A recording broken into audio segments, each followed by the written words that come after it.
जब एहतजाज होंगे तो क्यों पुरम ने एहतजाज है नहीं पुरम ने हम कुछ कर तो नहीं रहे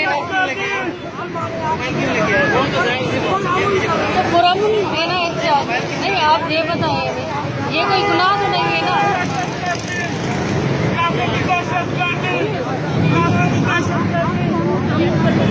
चुप चुप